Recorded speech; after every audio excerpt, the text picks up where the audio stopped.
今回は消しゴムフィギュア塗装です。ドラ消しを水性アクリル塗料で色分けペイントしていきます。フリーハンド筆塗りです。題材はドラゴンボール Z パート9のリクームです。義乳特戦隊の一員のキャラクターです。ドラゴンボール Z ドラ消し当時物パート9のブックレットです。裏面は一色刷りの仕様で、このパート9の全14種類のラインナップと一部イラスト、そして表面にヘッダーであり、カラーアニメ版のキャラクター紹介がありました。ナメック星編のキャラクターで、このドラ消しは1991年に発売されています。フリーザの複数形態、そして義乳特戦隊がそれぞれラインナップです。今回塗装のリクームは特戦隊の1人。基本的には5人揃ってのポージングのデザインで作られていました。塗装前の状態です。保管状態も問題なく、ほぼ傷も汚れもありませんでした。赤のカラーの消しゴム。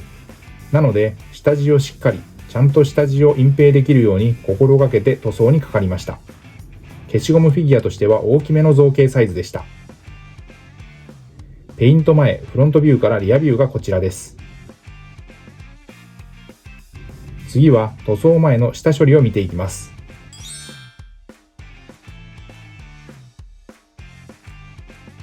消しゴムフィギュアの塗装にあたっては、およそこんな流れで下処理をしていきます。煮沸して、熱を加え、表面のホコリ、油分を落として自立できるように成形します。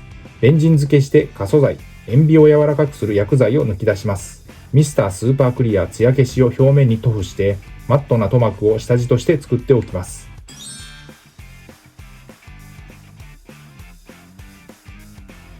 そして塗装工程へと進みます。ペイントの様子はハイライトで使用したカラーごとに見ていきます。まずは下地塗装です。使用したのはパンツァーエースの肌色ハイライトカラーです。水で溶いて平筆で薄く一気に塗っていきます。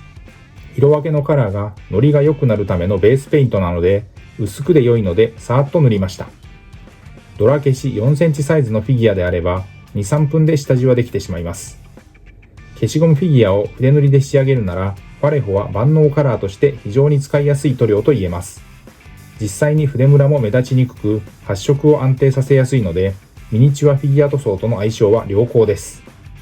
ここで以前に作った台座が汚れてきたので、上塗りし直しました。ウォーハンマーカラーのテクニカル、アルマゲドンダストを使いました。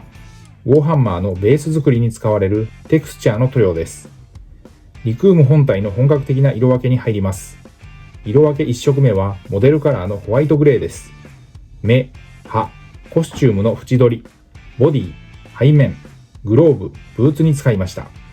少しグレーの混ざった隠蔽力の強い、とても扱いやすい白です。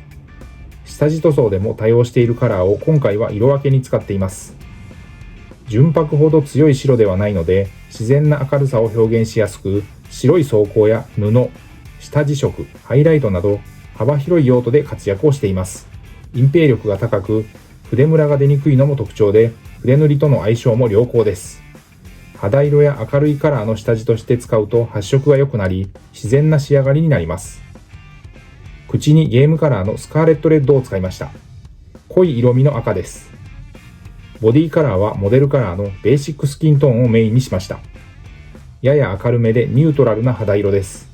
赤みや黄色みが強すぎないので、人肌のベースカラーとして非常に使いやすくて、人物フィギュアの塗装はもちろん、様々な用途に応用できています。モデルカラーらしく高い隠蔽力とマットな仕上がりで、筆塗りとの相性も抜群です。筋肉や皮膚表現のベースカラー。ここで先の白、モデルカラーのホワイトグレーを再び使いました。塗りの甘かったところを重ね塗りで補いました。頭髪にゲームカラーのオレンジファイヤーを使いました。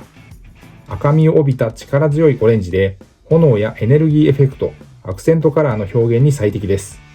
ゲームカラーならではの高い発色で、黒や濃い下地の上でも比較的色が映えやすく、重ね塗りによって鮮やかな仕上がりが得られます。黒を使いました。塗装箇所は点在していますが、要するにアンダーウェアとして着ている箇所です。ゲームカラーのブラックを使っています。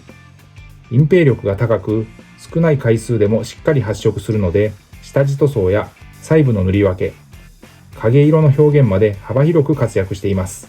伸びの良さがあり、筆ムラが出にくく、フリーハンド筆塗りにも適しています。戦闘服の各所に茶色を入れました。モデルカラーのベージュブラウンです。ナチュラルで落ち着いた色合いが特徴で、革製品や木材、布、土汚れなどの表現に幅広く使えます。また、肌色のシャドウやウォームカラーの下地としても優秀で、自然な陰影をつけやすいカラーです。モデルカラーのライムグリーンを使いました。ウォーハンマーカラーのテクニカル、溶剤塗料のラーミアンメディウムを使って薄めながらムラにならないように塗装を重ねました。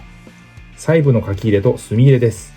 マービー4ドローイングの 0.03mm マーカー超極細ペンの黒、0.03mm ダークブラウンを使用しています。目、戦闘服、頭髪、ボディ、脚部、腕部の筋肉のシャドウに使っています。使用した塗料は水性アクリルのファレホとフォローでウォーハンマーカラーです。筆は基本は模型塗装用の面相筆です。塗装に要した時間は約70分でした。塗装後はボデーペンクリアー。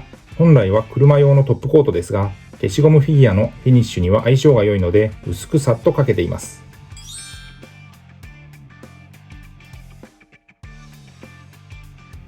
色塗り後のレビューです。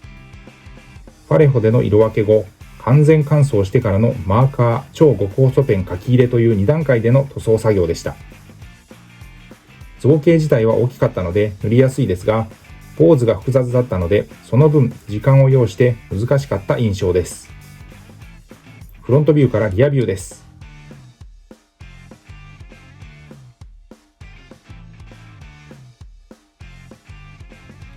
これまでの制作記録からフィギュアライズスタンダードシリーズで作ったキットです。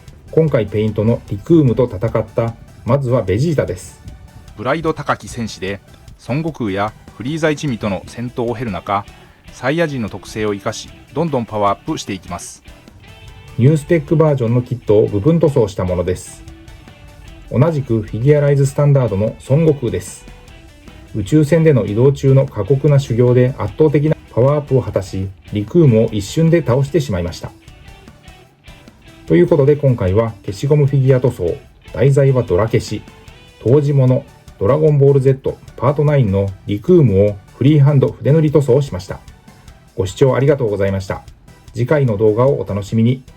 チャンネル登録、高評価、引き続きの応援のほどよろしくお願いします。